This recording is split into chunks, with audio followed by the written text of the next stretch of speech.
Guys, आप में से बहुत से लोगों ने भारतीय रेल में सफर जरूर किया होगा और अक्सर ट्रेन और प्लेटफॉर्म पर आपने पान और गुटखे के थूकने के दाग भी देखे होंगे।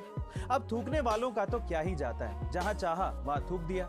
पर इन्हीं दागों को साफ करने के लिए भारतीय रेल को सालाना 1200 करोड़ रुपए खर्च करने पड़ते हैं। मतलब प्रति माह 100 करोड़ रुपए सिर्फ इन दागों को साफ करने के लिए खर्च करने पड़ते हैं और उसी के साथ साथ लाखों लीटर पानी भी वेस्ट होता है।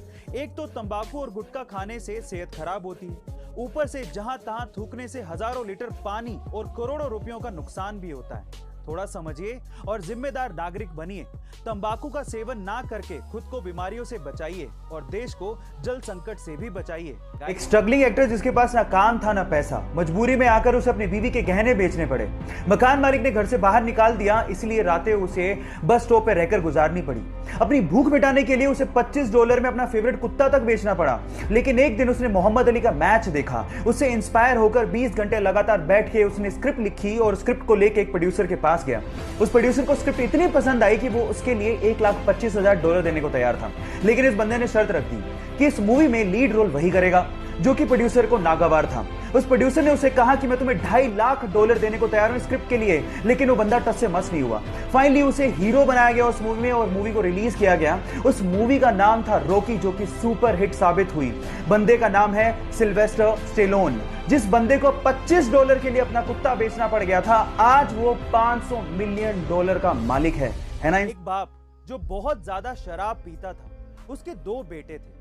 एक बेटा बाप के जैसा ही शराबी निकला और उसकी वजह से वो बहुत ज्यादा लाइफ में स्ट्रगल कर रहा था। लेकिन दूसरा बेटा एक बहुत बड़ा बिजनेसमैन बना और बहुत अच्छे पैसे कमा रहा था। पर जब उन दोनों बेटों से ये सवाल पूछा गया कि तुम लाइफ में जहां पर भी पहुंचे हो वहां तक कैसे पहुंचे, तो आप लोग ये सुनकर हैरान रह जाओगे कि दोनों का जवाब सेम ही था। दोनों ने एक ही जवाब दिया और कहा कि मेरा बाप शराब पीता था।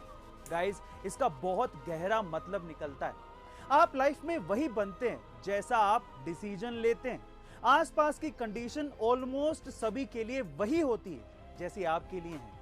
तो परिस्थितियां चाहे जैसी भी हों, अगर आपने आगे बढ़ने का और कुछ कर दिखाने का सोच लिया है तो आपको कौन ही रोक सकता है। उसे बचपन से ही कंप्यूटर का बहुत शौक था। इस शौक को देखते उसके पिताजी ने जैसे तैसे करके उसको कंप्यूटर खरीद के दे दिया।